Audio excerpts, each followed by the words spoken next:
Bom dia a todos. Hoje nós vamos falar sobre neurociência cognitiva. Nós vamos falar sobre neurociência cognitiva, que é uma matéria que eu gosto muito. Nós vamos compreender a neurociência e o cognitivo, aquilo que me faz entender, aquilo que me faz aprender. Como a nossa pós-graduação tem ênfase em neurociência, é muito importante termos essa noção. E aí hoje a gente vai estudar um pouquinho sobre Jean Piaget. Eu vi que vocês estudaram com a Adriana, né, no módulo passado, sobre as 4 fases, né, os 4 estágios de Jean Piaget. Eu vou falar um pouquinho sobre um histórico da neurociência cognitiva, como ela começou, né? Quando a gente fala de neurociência, a gente fala de cérebro, a gente fala de desenvolvimento, a gente fala de várias coisas que façam com que o ser humano ele possa raciocinar, ele possa agir ou fazer, né? Isso aí a gente Evandro já entrou nesse conteúdo com vocês. O material para vocês lerem eu vou enviar daqui a pouco, porque tem algumas coisas que eu estou editando, né? Então, hoje, essa primeira aula, eu vou contar um breve histórico, né? Vou conversar com vocês. E vocês irão receber o material para fazerem a comparação da aula de hoje. Nossa aula hoje vai até 1h, meio-dia. Vocês sabem que eu não gosto de me estender. Sou muito breve, muito objetivo. Amém por isso. Só um minutinho aqui que minha internet parece que está brincando com meus sentimentos. A letra normal aqui, não tá dando lag, tá com a fala direta, não tá tudo bem. Aí tá funcionando, é porque aqui pra mim tá... Aqui tá dando...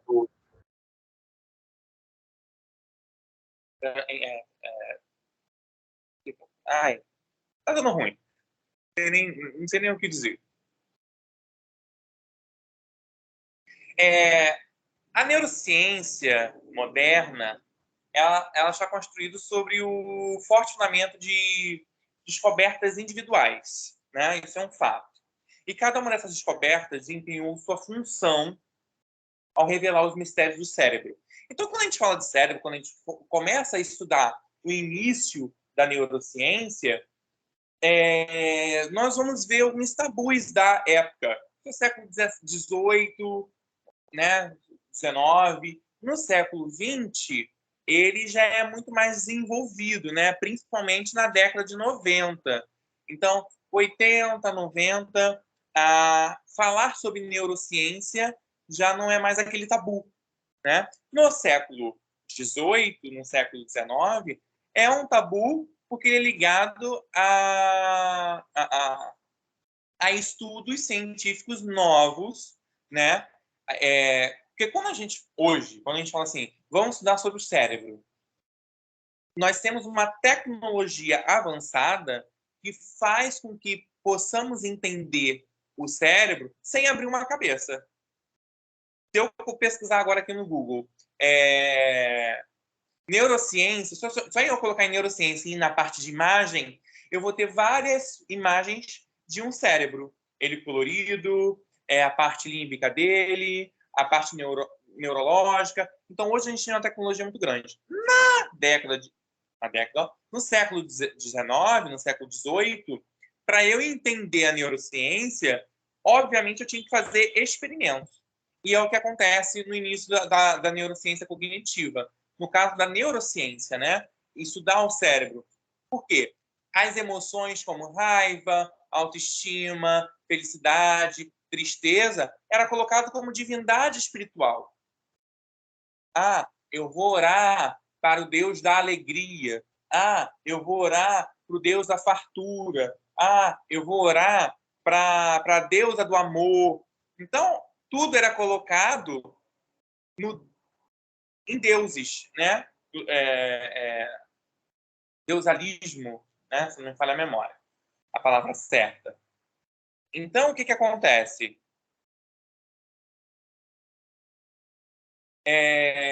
quando começa aquela... Já viram aqueles filmes de terror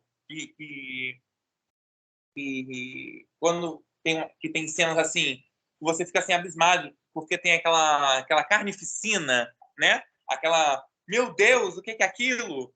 Então, nessa época, a neurociência era muito julgada porque os estudos precisavam de uma carnificina.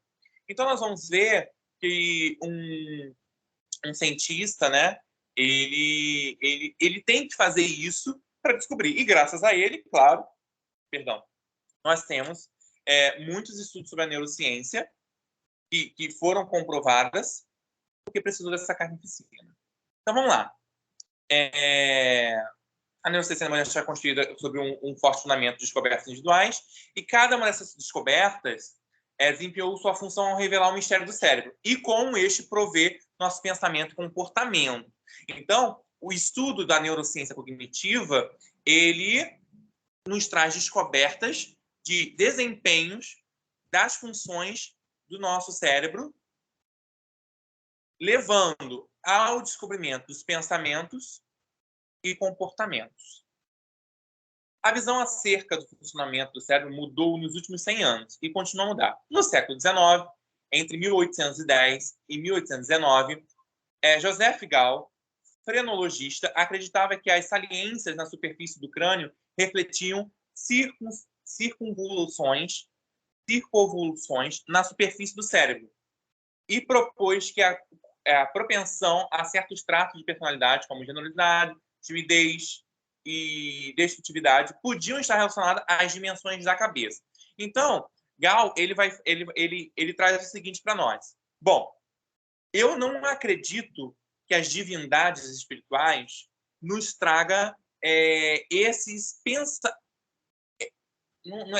sentimentos de alegria, tristeza, maldade, bondade. Isso não acontece. Isso está correlacionado à minha cabeça, né? Não sei se naquela época eles chamavam de cérebro, mas está correlacionado à minha cabeça. Bom, a minha cabeça, ela tem esse sentimento. O cérebro, ele é muito confundido com o coração, principalmente em passagens bíblicas. Então, vamos lá. Tem uma passagem que diz assim, a boca fala aquilo que o coração está cheio. É uma passagem muito, muito famosa. Não sei se é o salmista, mas a boca fala aquilo que o coração está cheio. Bom, o nosso coração, ele não tem um sentimento. Mas, pelo fato dele estar ligado ao nosso cérebro, né? Porque é um corpo, a fisiologia vai mostrar isso. Quando nós estamos chateados, quando estamos felizes, nós sentimos os nossos batimentos mais fortes ou mais lentos. E isso levava à percepção que o coração que tinha sentimento. Mas quem tem um sentimento, quem me traz o sentimento, no caso, né, é o meu cérebro. Alguma dúvida? Não. Se alguém estiver falando no chat, eu vou pedir para ligar o microfone. Porque como eu estou pelo telefone, eu não consigo ver o chat. Então, se alguém estiver falando no chat, ou fala no microfone, ou levanta a mãozinha, que eu vou entender que é ou para você falar, ou para eu ir no chat. Aí eu vou no chat, tá bom? Ale, deixei o meu chat aberto aqui. Aí, quando alguém falar, eu levanto a mãozinha, que algumas não tem microfone. Aí eu falo quem falou e a pergunta, tá bom? Ou alguma coisa. Obrigado, Lu. Vai me ajudar bastante. E aí, olha só. Funções básicas cognitivas, como a linguagem, a percepção, esperança, autoestima, eram conhecidas como sendo mantidas por regiões específicas do cérebro. Então, o Gall ele vai entender o seguinte: bom, não é da divindade, é de partes, é de regiões específicas do meu cérebro. E aí, como comprovar? Aí começa a carnificina. O que Gall faz? Ele começa a fazer tipos de experiências desde a alta sociedade até com assassinos ou pessoas que viviam em manicômio. Então, ele começa a fazer o estudo do cérebro. Bom, Eu tenho que ver se o rico tem o mesmo formato de cérebro de uma pessoa pobre, ou de uma pessoa doente, ou de uma pessoa que está presa, ou de uma pessoa que é chamada de louca. Então, ele começa a fazer o estudo neurológico dessas pessoas. Porque quando filmes de época vai nos mostrar o seguinte, um exemplo, gente rica tem sangue azul e pobre tem sangue vermelho.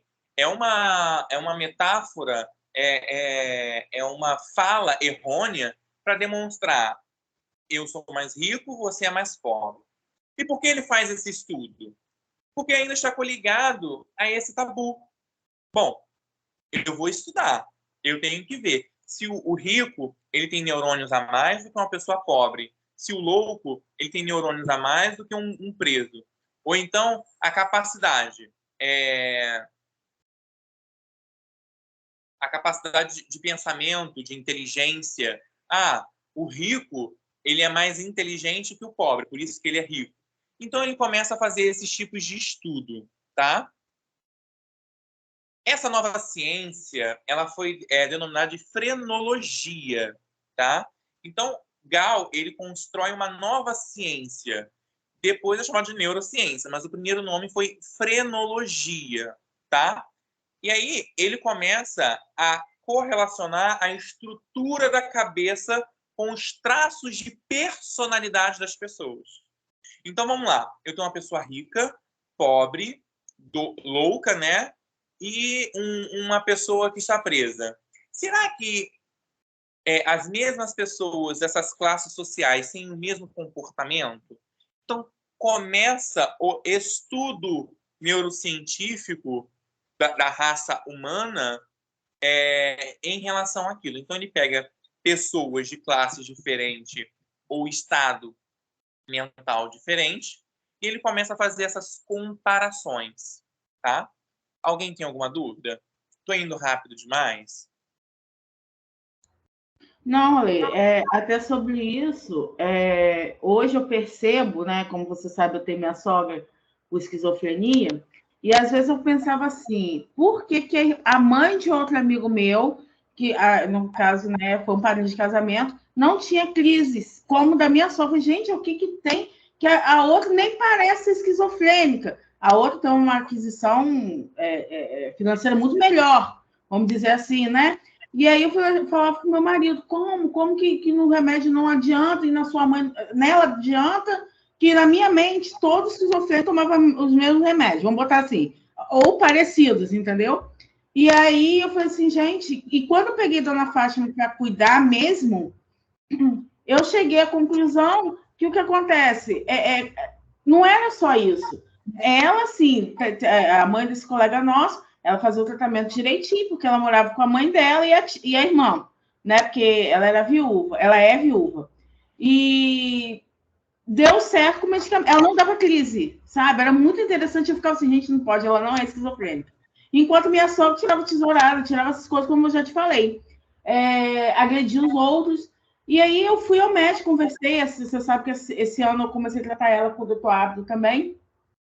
E aquele negócio, é aquilo que ele falou, nem sempre um remédio dá certo para a outra.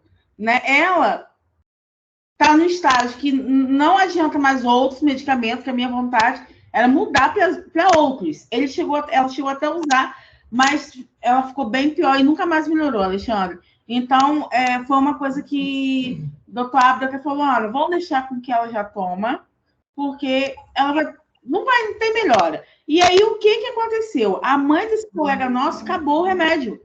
Não fabrica mais o tal remédio. Foi ano passado, né, Paulo? Ela deu 2 crises fortes, inclusive uma de querer bater na nora. Entendeu? Então, o que acontece? Eu entendi que não é pelo poder aquisitivo, e sim pelo tratamento em si. Entendeu? Talvez se Dona Fátima tivesse, naquela época, que ela ficou internada anos na dita casa de saúde, ela tivesse fazendo o tratamento correto, né? Talvez ela estaria melhor, mas infelizmente não. Hoje eu percebo que não é questão de dinheiro. Claro que porque remédio é muito caro. Os remédios de Dona Fátima, quando eu assumi na época para hoje, eu vejo diferença de 3 vezes mais caro. os mesmos medicamentos. Mas eu vejo, e eu fico com pena das pessoas que estão pelo público, além porque você sabe que não tem dinheiro para comprar, e não tem pelo SUS os remédios, não tem. Então, quer dizer, é muito difícil. É por isso que hoje a gente vê muita gente sumindo. Eu tô com o irmão de uma colega que tá sumido, entendeu? Porque tem a questão assim, do poder aquisitivo, mas tem também a questão do tratamento de cada corpo, essas coisas.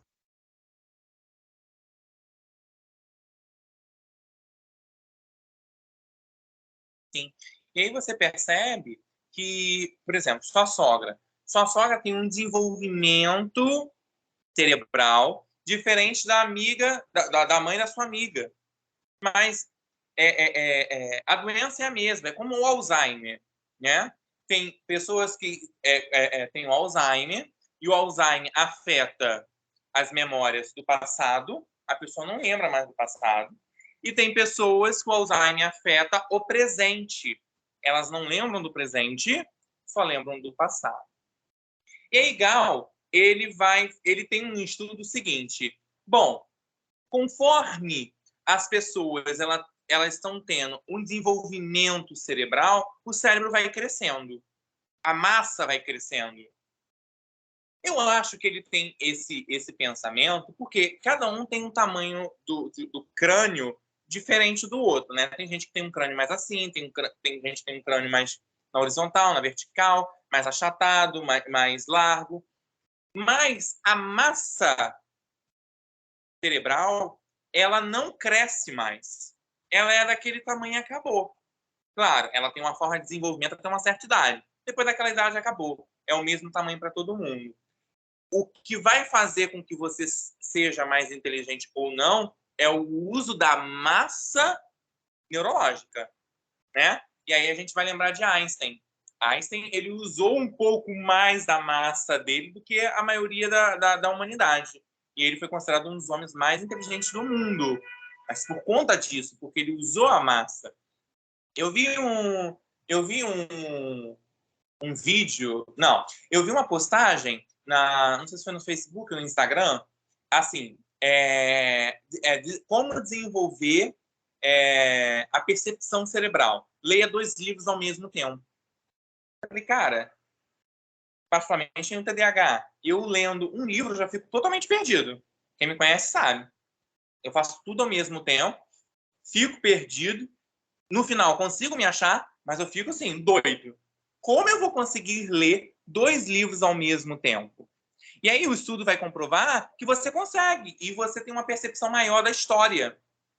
Das 2 histórias. Eu vou até tentar fazer isso. Eu estou acabando de ler um livro, mas eu vou começar um livro, assim, romance, né? Livros que tenham conteúdo histórico, né? Não de estudo. Eu vou começar a fazer essa experiência e conto para vocês. Mas aí, ele vai propor que o centro de cada função mental aumentaria esse tamanho como resultado de uso. Então, quanto mais eu uso o meu cérebro, maior ele vai ficando. E aí ele vê que outros cientistas vão acabar com essa teoria dele, né? Vão refutar essa teoria dele. O cérebro, ele tem até uma certa idade um nível de crescimento, né? Isso é fato, isso é óbvio. Mas para você ser mais inteligente ou não, você precisa utilizar da massa que há no nosso crânio, tá? A frenologia, né, que é o estudo do cérebro, ela foi rejeitada e descartada pela comunidade científica. Por quê? Charlatanismo, pseudociência.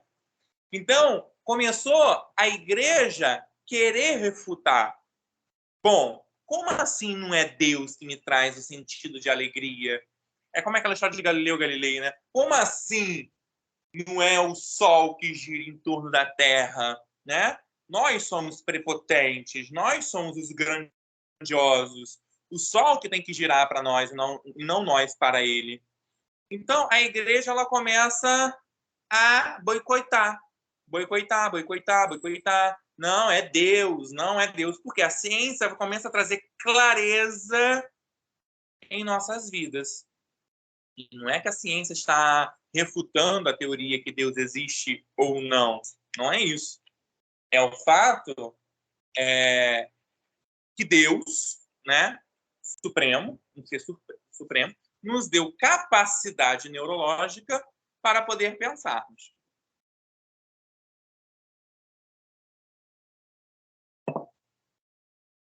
Vamos lá.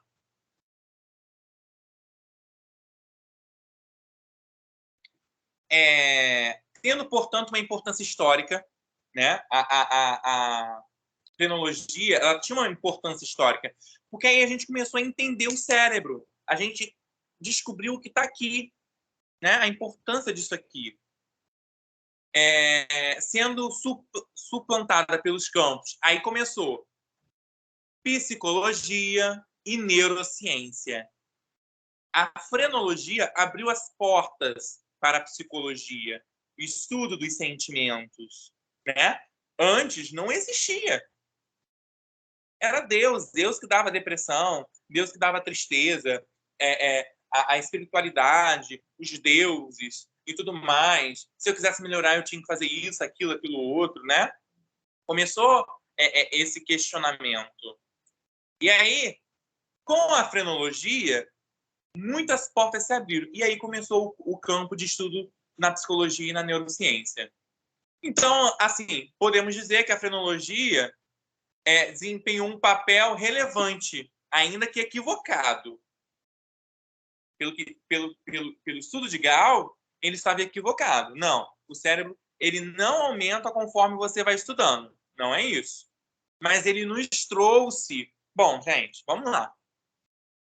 Tudo que é... Não falo tudo, né?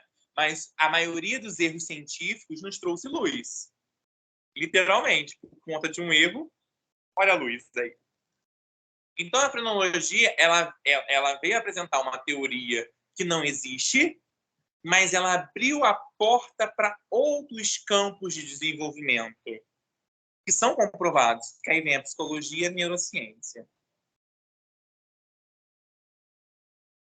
Mas, e a gente não pode esquecer que a frenologia foi o primeiro estudo neurocientífico, né? Então, hoje sabemos que existe uma nítida divisão de trabalho no encéfalo, né?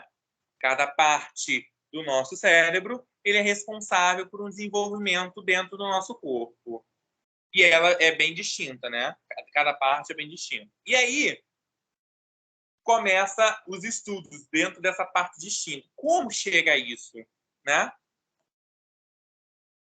Uma influência da comunidade científica estabeleceu a localização das funções cerebrais. E esse cientista foi Paul Broca, né? Tanto que a gente chama parte do cérebro chamado Broca. Ele desenvolveu o caso de um paciente que era capaz de entender o que se dizia. Vamos lá, ele tinha um paciente. Ele falava, o paciente entendia, mas ele não falava. Ele não apresentava qualquer problema motor convencional. Ele tinha a sua parte linguística, a sua parte vocal, a sua parte de cordas vocais perfeita, né? Então, nada disso interferia em sua fala. Era capaz de enunciar palavras isoladas e de cantar uma melodia sem dificuldade. Olha que bizarro. O cara não conseguia falar, como nós estamos conversando agora, mas ele conseguia cantar, né, melodia sem dificuldade nenhuma, mas não conseguia falar gramaticalmente, né? Ou em frases completas. Nem conseguia expressar seus pensamentos por escrito. O exame do cérebro desse paciente, após sua morte, né? Que naquela época você não podia fazer experiência com pessoas vivas. Aí você, até hoje não pode, né? Mas o que eu estou querendo dizer é o seguinte: hoje nós temos uma ciência no qual se pode abrir a cabeça do paciente, ele acordado, anestesiado, mas acordado, e você fazer tipos de exames médicos para ver como está o neurônio do paciente. Quem já viu Grey's Anatomy já viu uma cena no qual aquele neurologista ele faz um exame em um paciente, o paciente estava acordado e ele mexendo no cérebro para ver aonde estava o problema neurológico daquele paciente. E aí, após a morte desse paciente de Broca, ele viu uma lesão na região posterior ao lobo frontal esquerdo. Aí começa. Ué, o cérebro é dividido em duas partes, direita e esquerda. Broca ele vai começar a indagar o seguinte, ué, ele não conseguia falar e a lesão no lado esquerdo. Então, cada região é responsável por alguma coisa? Ele começa a indagar isso. E aí, ele começa a estudar. Bom, se a lesão é no lado esquerdo, então no lado esquerdo, ele é responsável pela fala. E hoje, essa região é chamada de área de Broca, né? É um estudo que foi feito em 8 pacientes, com quadros semelhantes. Então, ele concluiu que o lado... Eu não estou me vendo. O lado esquerdo, ele é especificamente responsável pelo controle da expressão motora da fala.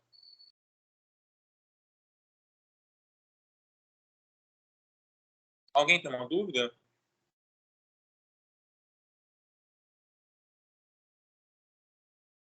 Nenhuma?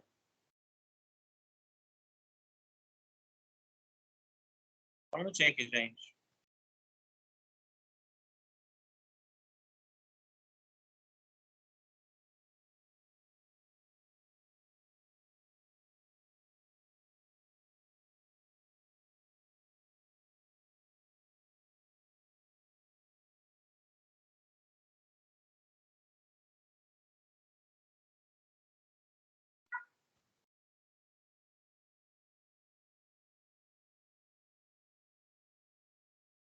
Broca, ele estimulou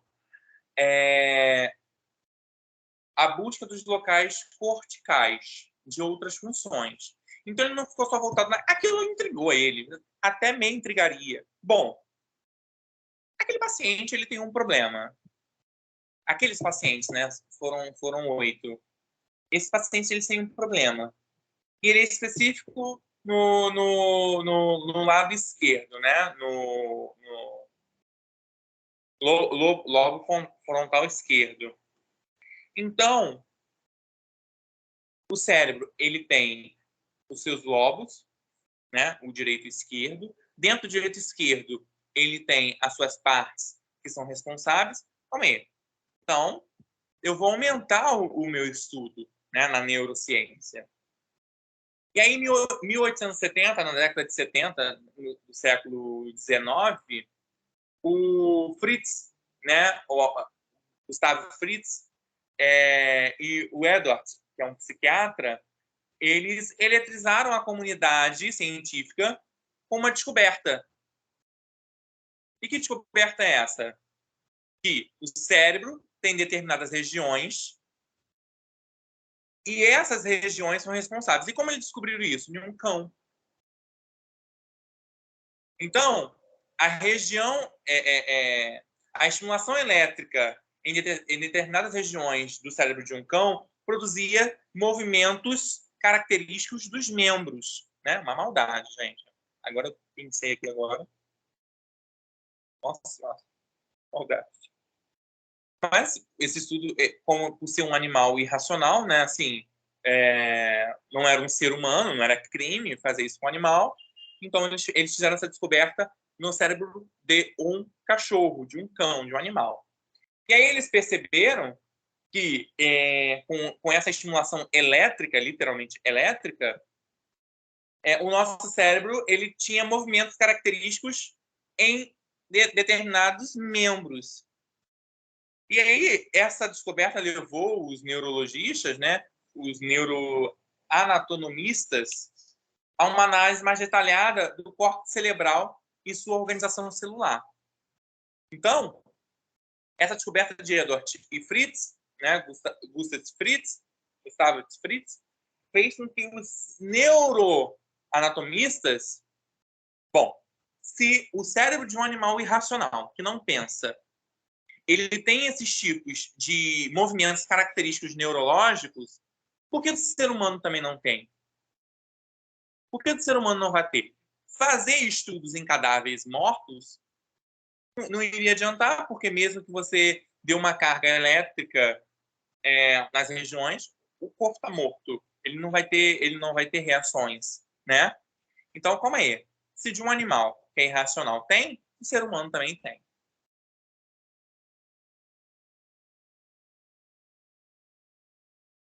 Assim, no ser humano, a mão direita usada comumente para a escrita, né? Quem é destro, né? E para os momentos que exijam habilidade, é controlada pelo mesmo hemisfério esquerdo que controla a fala, e na maioria das pessoas o hemisfério esquerdo é considerado como dominante, né? Quem é destro, a maioria da população é destra, o nosso lado esquerdo, ele é mais utilizado, ele é muito mais utilizado do que o lado direito. E aí, eu quero que vocês anotem essa pesquisa, tá? Para a próxima aula, eu gostaria de uma apresentação de vocês sobre os lobos frontais e suas características, e também lobos frontais, suas características e seus principais controles, o que eles controlam no nosso corpo. Eu gostaria que vocês fizessem essa pesquisa. Eu não sei se na aula da Adriana ela falou isso, mas eu gostaria para a nossa aula, porque na próxima aula eu vou entrar muito nessa questão, já que nós estamos na psicopedagogia e precisamos trabalhar o corpo, e nossa ênfase é em neurociência. Eu quero essa pesquisa e eu preciso que vocês tragam também atividades para fazerem com crianças que tenham que não tenham, por exemplo, lobo esquerdo é a fala e é a escrita, né, para quem é destro. Crianças que não conseguem. Quais atividades eu preciso fazer com essas crianças? Tá? Eu preciso disso.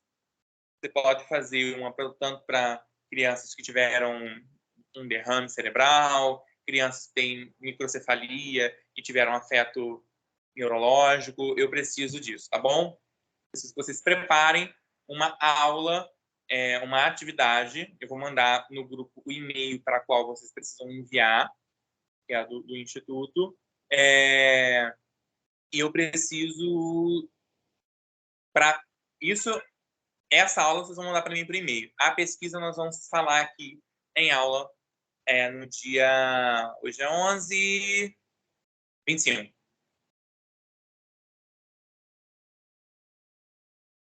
Vamos lá. O lado direito, o lado esquerdo, ele é responsável pelo pensamento lógico e competências comunicativas, enquanto o hemisfério direito é responsável pelo pensamento simbólico e criatividade. Olha que legal, já estou dando aí. Nos canhotos, as funções estão invertidas. Olha só, o hemisfério esquerdo se diz dominante, pois nele localiza-se a área de Broca, a área responsável pela motricidade de fala, e a área de Wernicke, o córtex responsável pela compreensão verbal. Então, por que o lado esquerdo é dominante? Porque, sim, sua maioria é destro, né? Escreve, não é canhoto.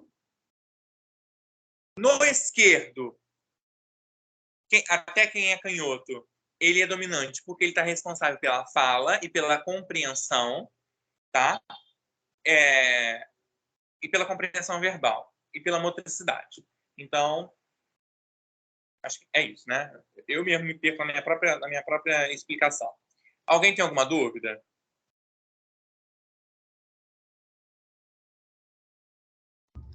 Não.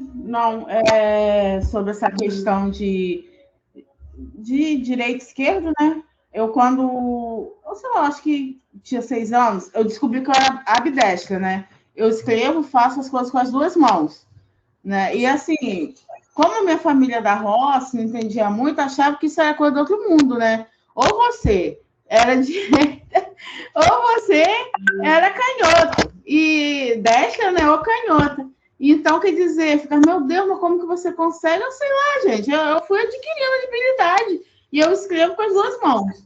Né? Miguel, eu acredito que ele foi forçado a escrever com 2 mãos. Porém, a letra é horrível. O que acontece?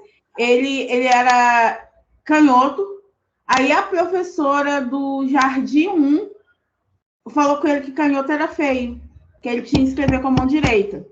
E o que aconteceu por muitos e muitos anos, eu digo até hoje, ele não sabe ainda qual a preferência. E eu vejo que às vezes ele cansa com uma mão, vai para a outra, né? Então acho que ele foi meio que forçado a escrever com as 2. Não foi uma coisa natural, igual a mim. Né? Quando eu vi, ele estava fazendo com as 2 mãos. Mas. E a letra dele é horrível. Ficou horrível. Mas aí você nunca tentou conversar com ele sobre essa questão? Sim, nós já conversamos, tanto eu como o Rafael, já falamos com ele sobre isso. Miguel, você tem que escolher uma mão. Qual é a sua preferência? Porque o que acontece? A gente sempre observa, né, depois que a gente percebeu que ele estava assim, a gente vê que agora ele faz com as 2, entendeu? Então, mas ele não era, ele era canhoto.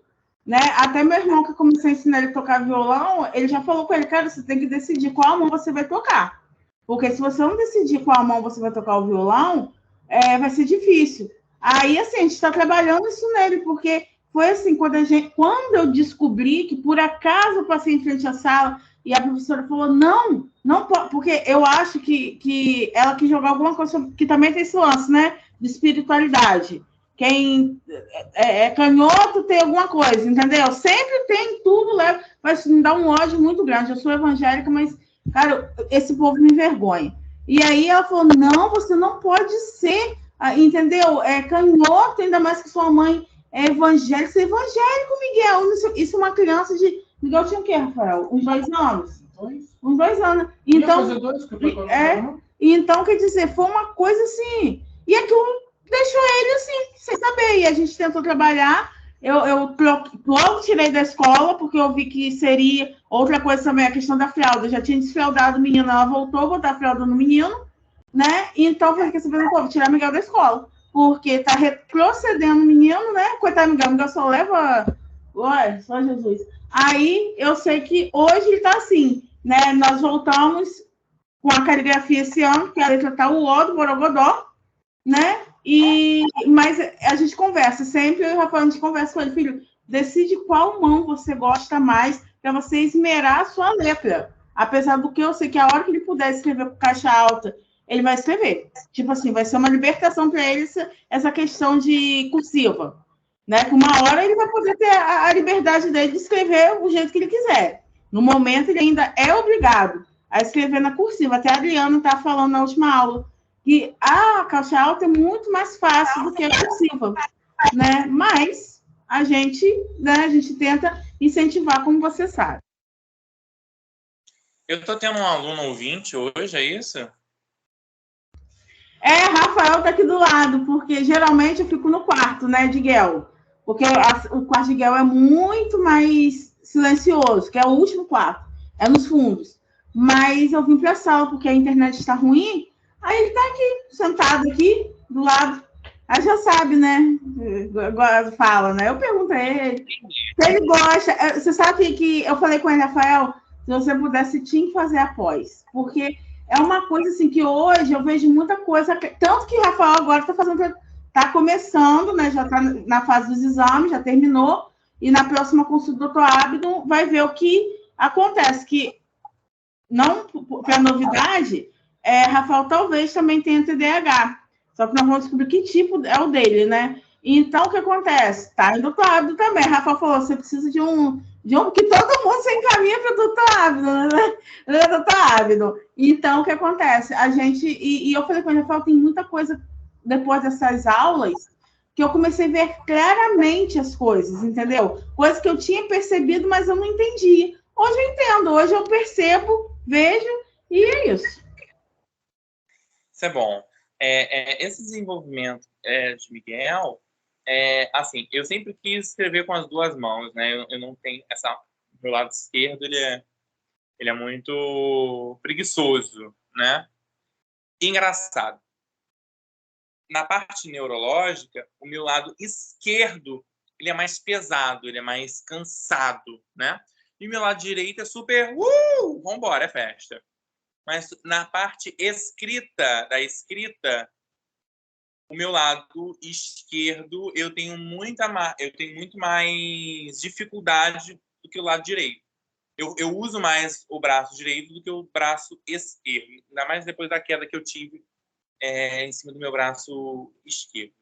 Mas eu acho legal quem é ambidestro, porque desenvolve mais, né, o neurônio. Se fosse seguindo Gall, o cérebro aumentaria, né? Mas como não funciona assim, né? Triste. No século XIX, na década de 76 do século XIX, né, em 1876, veio uma teoria para a linguagem a partir do estudo de um caso de uma vítima de acidente vascular cerebral. Nesse trabalho, Wernicke... Todo mundo está me vendo direitinho? Né? Porque conforme vai entrando aluno, a câmera vai me achatando. Né? Sim, a letra direitinho, tá perfeito. Wernicke, ele descreveu um novo tipo de afasia, né? Relacionado ao distúrbio da compreensão e não da execução.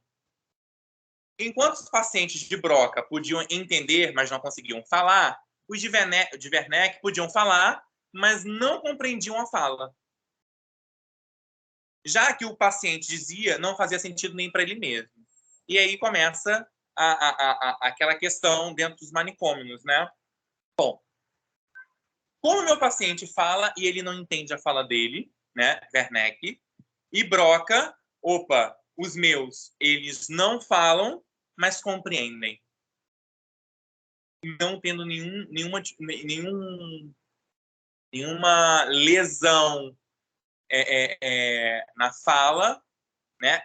Lesão não cerebral, tá? Mas lesão nas cordas vocais, na parte vocal e na parte linguística. Eu tenho que fechar o olho para me lembrar da fisiologia. Segundo Wernicke, as funções mentais não estariam localizadas em regiões cerebrais específicas, mas sim que cada função estaria difusamente representada por todo o córtex. Então, na mente dele, na teoria dele,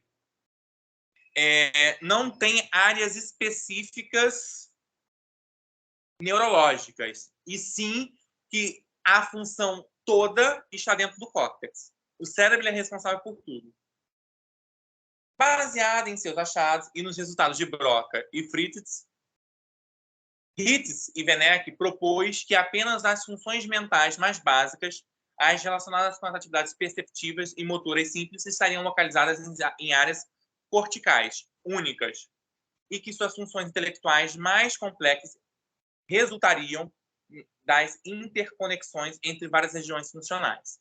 Então, Ritz e Wernicke, eles propõem um estudo diferente, em que as funções mentais de pensamentos básicos, né, relacionadas às atividades perceptivas e motoras simples, né, escrever, falar, tudo mais, teriam áreas corticais únicas. Então, suponhamos, o lobo direito, ele é responsável pela fala, pela escrita, pelos pensamentos simples.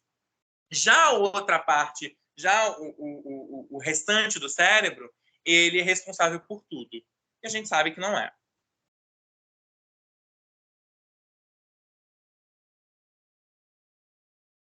Ao colocar o princípio da localização das funções dentro do arapouço, Convexus Wernicke admitia que os diversos componentes de um mesmo comportamento seriam processados em regiões cerebrais distintas.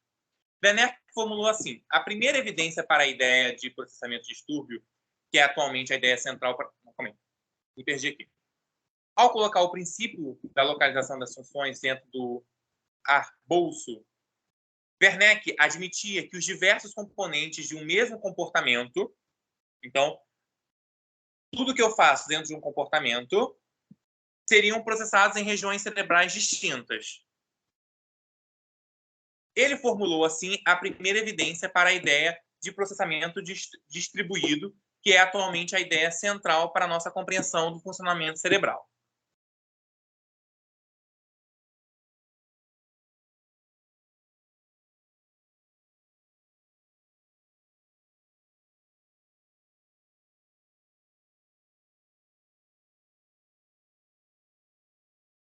Só um minutinho que meu sistema aqui caiu.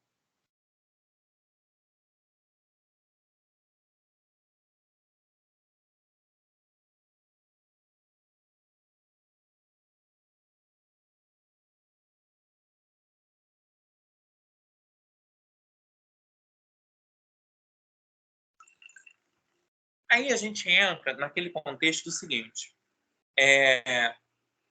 Nossas emoções, elas não têm um mapeamento efetivo como as funções motoras ou sensoriais cognitivas, né? O estudo ainda não mostra aonde estão as nossas emoções, né? Quando se fala de emoções e faz um tipo de exame, acende-se partes cerebrais, mas não é definitivo aquele local. Ali está aquela emoção. Não. Porque em outras pessoas, essa mesma emoção acende em locais diferentes. Graças a Deus, hoje a gente tem a tecnologia e não precisa daqueles exames de carnificina, né? Então, vamos lá. A linguagem apresenta evidências anatômicas convincentes, né? É o nosso lado esquerdo, o nosso lobo esquerdo. Pursener e Marcus, em 1988, agora no século XX, efetiva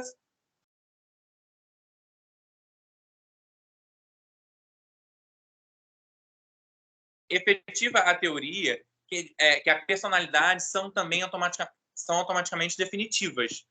Os nossos tipos de personalidades, eles são definitivos. Opa.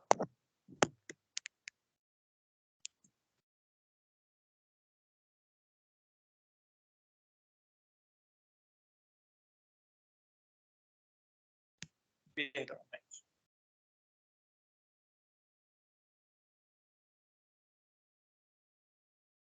Eles são definitivos. Embora as emoções, localização de afeto, ainda não estejam mapeadas de maneira precisa.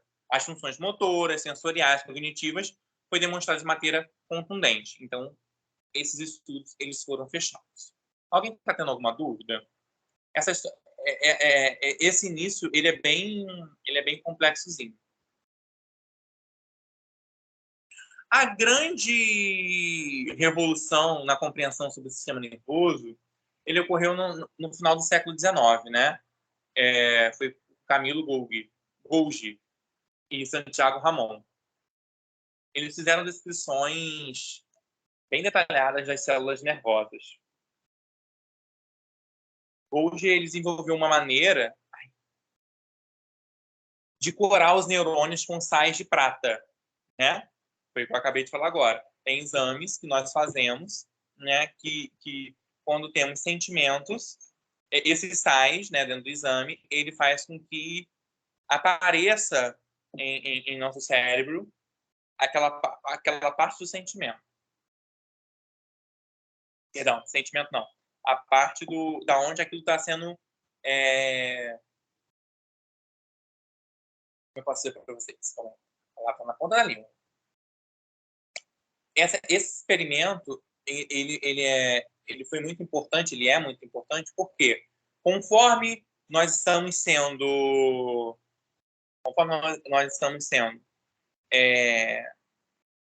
Ai, meu pai.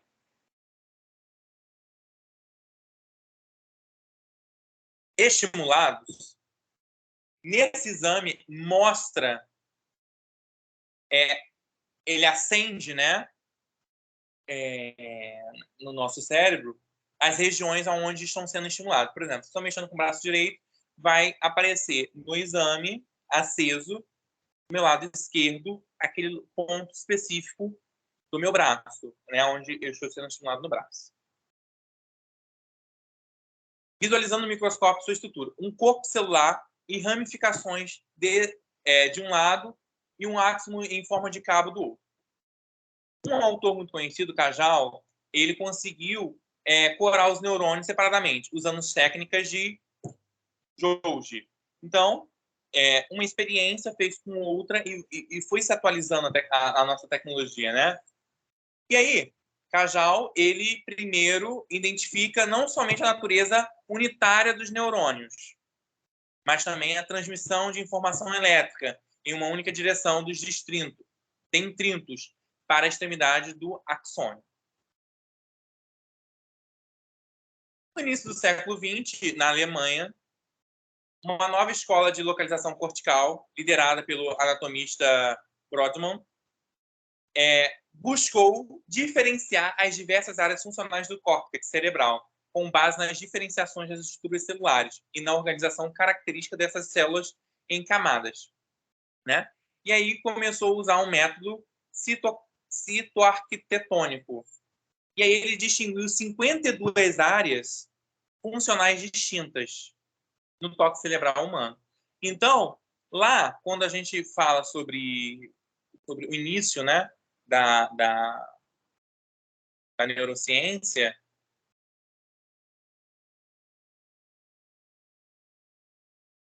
a frenologia, quando Gall, ele nos estudos, né, dos seus pacientes, ele começa a ver que a fala e a parte direita, né, do corpo, ele é voltado no nosso lobo esquerdo. Naquela época só existia o lobo esquerdo e direito.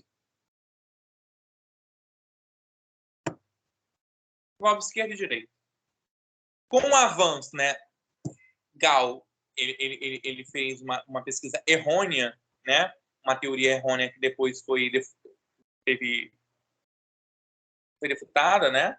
O estudo ele não parou. Ele abriu portas para a psicologia e para a neurociência. E aí a neurociência ela se aprofunda, né, dentro do estudo do cérebro.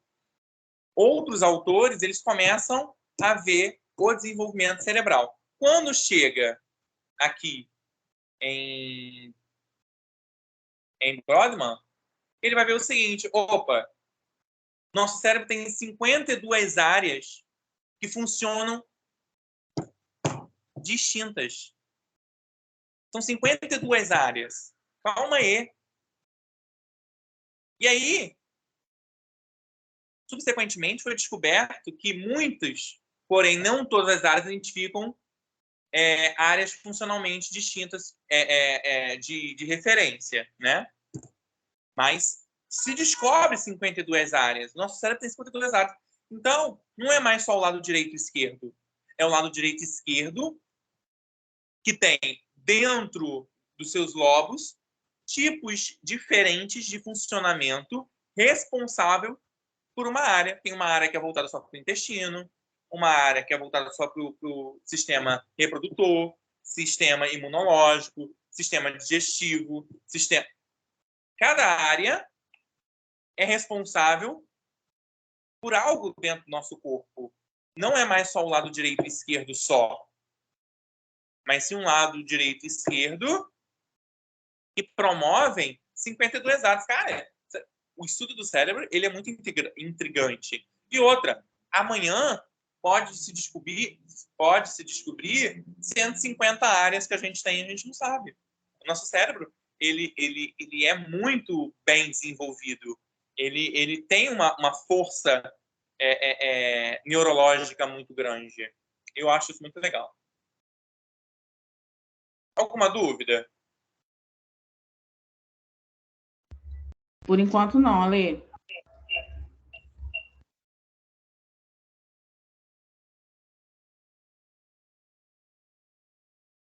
No começo do século XX, já existiam evidências, né, convincentes, funcional e anatômica, para a existência de muitas áreas distintas no córtex, né? Então, que aí nós chegamos no século XX. Nós estamos lá no século XVIII, XIX, né? No início do século, meados do século XIX, né? Opa, gente, demorou menos de 100 anos para o estudo do cérebro ser assim, tão evoluído, né? Tão evoluído. Começou-se em 1830 e alguma coisa, já estamos no início do século XX, 1910, 1905. E aí a gente já tem evidências que o cérebro não é só mais o lobo direito e esquerdo. Acho que dentro do lobo direito e esquerdo, eu tenho áreas específicas. Eu acho assim que foi muito rápido, um estudo muito rápido. Em menos de 100 anos, ou em 100 anos, o estudo ele desenvolveu numa fase tão rápida que uma teoria era refutada, tinha teoria, era refutada, tinha teoria, era refutada, tinha teoria, refutada. Não, essa aqui não foi refutada. Aí vem outra. Uma outra contribui com a outra. Então, assim, foi um estudo muito rápido, né? Então, já no início do século XX, a gente já tem evidências funcional e anatômica para a existência de muitas áreas distintas no córtex. E para alguma delas, podiam ser distribuídas participações específicas em determinados comportamentos, né? Cada comportamento tem sua área. Edgar Adrian, né, já na década de 30, no século 20, e Wendell Marchart e Philip Bard, nos Estados Unidos, comprovaram que os estímulos aplicados sobre a superfície corporal, no caso de um gato, geravam atividades elétricas em áreas específicas dos cortes cerebrais descritas por Brodmann. Lembra de Brodmann? Aquele que descobriu as 52 áreas dentro do nosso cérebro. Então, o que os pesquisadores britânicos e americanos eles fazem? Eles geram uma atividade elétrica em um gato, né? E veem que áreas específicas no córtex cerebral elas são comprovadas até mesmo em animais irracionais na teoria de Brodmann. Então, começa a ter a eficácia do estudo de Brodmann. No final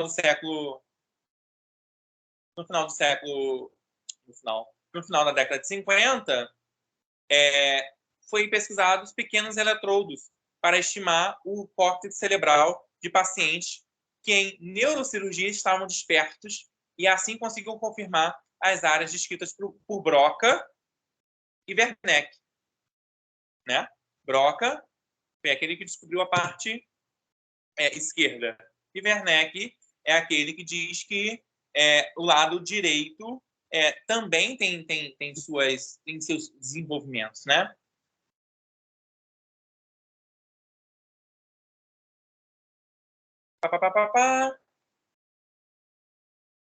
Odman descobriu outras áreas essenciais para a linguagem. Então, não é só mais a parte... não é só mais o que Broca nos disse. Odman ele já estuda mais a parte da linguagem, indicados que as redes neurais para a linguagem são maiores do que aquelas determinadas por Broca. Então, Broca ele diz que o lado esquerdo, uma parte do lado esquerdo, né, ele é voltado para a parte da fala e da escrita. Odman ele já estuda minuciosamente que a parte da linguagem não é só aquilo que Broca nos traz.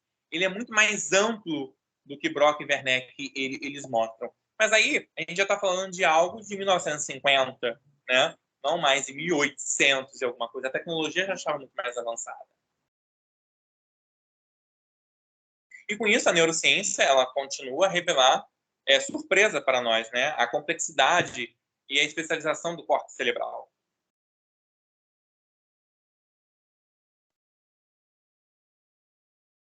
E aí, na década de 90 do século 20, vem a imagem por ressonância magnética, né? Eu, particularmente, nunca fiz. Mas o avanço tecnológico nos permite agora ver várias maneiras de obter informação detalhada sobre a estrutura e o funcionamento do cérebro. Como, por exemplo, nos ajuda a ver quais regiões do cérebro ficam relativamente mais ativas quando um pensamento ou emoção o comportamento correspondente acontece. Foi aquilo que eu falei para vocês em relação ao estímulo.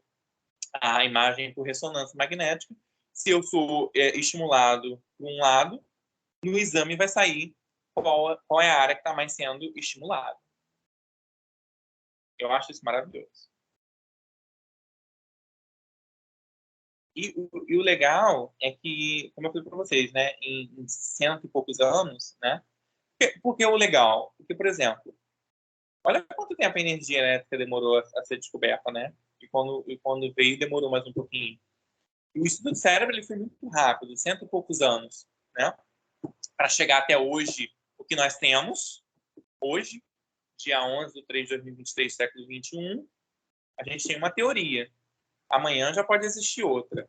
Mas eu acho que, assim, em 200 anos, né, hoje, foi um estudo muito rápido. Nos trouxe muita pesquisa, muita luz em relação a que a igreja dizia que era o espiritualismo e não é. É a nossa parte neurológica, né? E essas informações nos permitem determinar a ordem em que diferentes partes do cérebro tornam-se ativas se alguém está realizando uma tarefa, além de permitir também se duas tarefas envolvem a mesma parte do cérebro. Então, eu posso estar escrevendo e comendo, eu posso estar comendo e andando, eu posso estar correndo e falando, né? É muito legal isso. Eu acho esse estudo muito, muito, muito surpreendente. Alguém tem dúvida dessa primeira parte? Fui claro? Falei alguma coisa rápido, vocês não entenderam? Não, está tudo muito claro e realmente essa parte, né, que você falou, tudo para o povo, eu acho que ainda é um tabu até hoje, né, Alexandre? Essa questão espiritual, porque tudo até hoje é espiritual. Quando eu tinha 20 anos, minha mãe faleceu. E aí, o que aconteceu? Eu tive depressão muito forte, muito forte. Gente, a família da minha mãe chamava um monte de pastor, chamava um monte de... Tem que orar, porque ela não é normal. Gente, eu tinha acabado de perder minha mãe. E tipo assim, as pessoas não entendem, não respeitam, né? Eu sei que logo procurei um médico, né? Eu não, minha tia, porque eu, por mim, já ficava jogada as traças mesmo. Então, eu só levantava para trabalhar porque eu tinha dívidas. Só por isso. Então, eu sabia que eu tinha que trabalhar porque eu tinha que pagar a dívida. Eu sabia que meu pai não ia pagar para mim, porque ele sempre falou. Mas, tirando isso, eu tranquei a faculdade, eu dormia, eu chegava 1 hora, eu não sei se você estava aqui em Campos, Ali, né? Porque a ponte caiu. Então, o que acontece? A gente atravessava a ponte, aquela de ferro, para pegar o ônibus aqui desse lado, de Guarulhos, Jardim Carioca. Então, eu já chegava, eu não almoçava e dormia, só acordava no outro dia, 6h30 da manhã, para ir trabalhar. Então, sabe, aquele monte de gente... Assim, não, orar tudo bem, vamos orar, porque, né, para a pessoa se restabelecer. Mas não porque a condição que a pessoa está ali, de depressão, de não ter vontade de nada, seja espiritual, entendeu? É igual quando alguém fala comigo, você tem que orar pela sua sogra, porque o dela é espiritual. Gente, pelo amor de Deus, tá, pode até ter alguma coisinha espiritual, mas nós temos, se tem tratamento, se existe algo científico que tem lá, né, na categoria de doenças mentais, a esquizofrenia, não é só a parte espiritual. Tem um problema, é um fato. Cabe a nós trabalharmos. Mas muitas pessoas acham que não. Depressão não é de... Você está fraco na fé, eu ouvi muito isso. Você está fraco na fé, a gente não tem nada a ver uma coisa com a outra. E é uma das coisas assim que hoje eu conheço tudo sobre a Bíblia, mas eu tenho a minha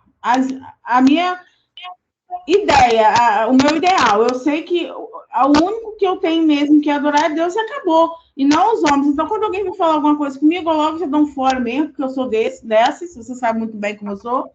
Entendeu? Porque eu fico assim, apavorada na questão quando eu descobri que o Miguel tinha TDAH. Não pode, isso não existe. Luana, vamos orar, não dá remédio. Ele, não sei o quê. Gente, Deus criou os homens, deu inteligência aos homens, não é à toa que tem os médicos, e isso é uma coisa que vai passar. Não sei se não vai passar, mas eu sei que como Miguel melhorou muito, né? Você pode perceber. Então, quer dizer, vai eu na cabeça de que a minha, assim, minha madrasta e meu pai são os meus, nesse momento, né? Quando é alguma coisa que são meus piores inimigos. Porque nada Miguel pode tomar, tudo é coisa de criança, seu irmão era assim, mas meu irmão com certeza tem alguma coisa, alguma déficit, mas não foi cuidado. E naquela época, há 37 anos atrás, não, tudo era dogmatil, não sei se você sabe disso. E irmão tomou uma época, meu irmão não sabia ler o dogmatil no primeiro ano e aprendeu a ler. Entendeu? Só que depois que ele aprendeu a ler, mamãe parou o tratamento dele. Pô, já chegou no objetivo, ele aprendeu a ler. Só que o meu irmão tem muita dificuldade até hoje. É extremamente inteligente, toca todos os instrumentos sem problema nenhum, mas para a parte da educação pedagógica, ele é péssimo até hoje. Só terminou o segundo grau porque sob a minha ameaça.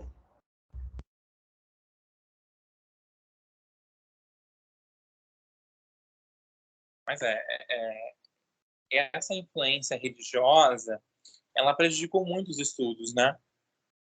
Muito mesmo. Não só o estudo neurológico, né? A gente tem, né, quem fez a formação de professores, da pedagogia e tudo mais, vai estudar e teve, assim, uma influência muito grande da religiosidade. Eu vou compartilhar aqui minha tela com vocês. Deixa eu ver se vai direitinho. Vocês me ajudam, gente, pelo amor de Deus. Compartilhar aqui, iniciar. Vocês estão vendo minha tela? Sim. Vocês estão vendo esse rapaz bonito aqui? Como é? Estão vendo esse rapaz bonito?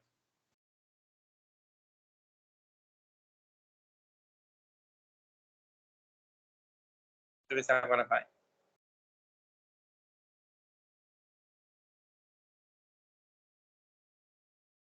Aí.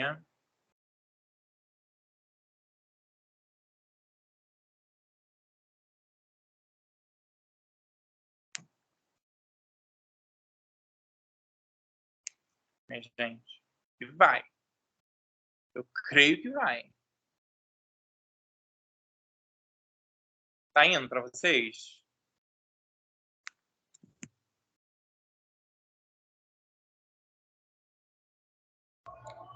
Ainda não, ele só tá na tela, só tá nos seus íconezinhos só. É que vai. Creio.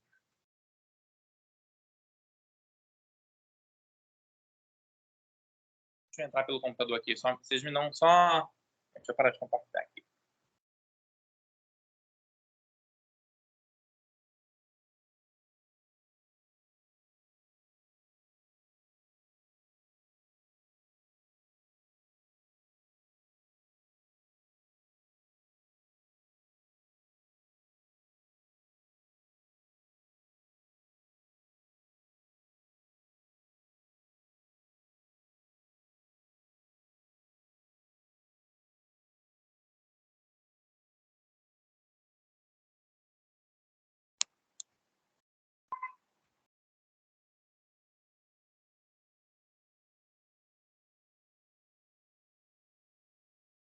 E que vai.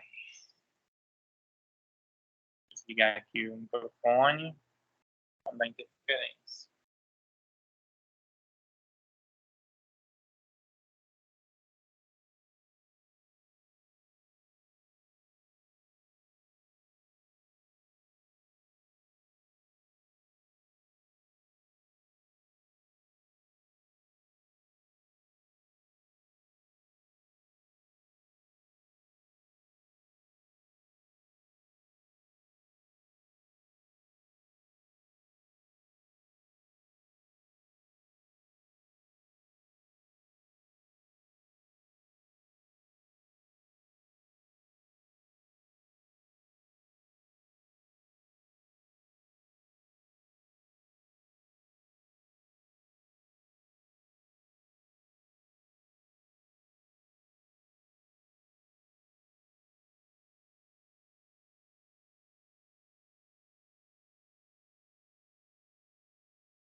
Tô cansado.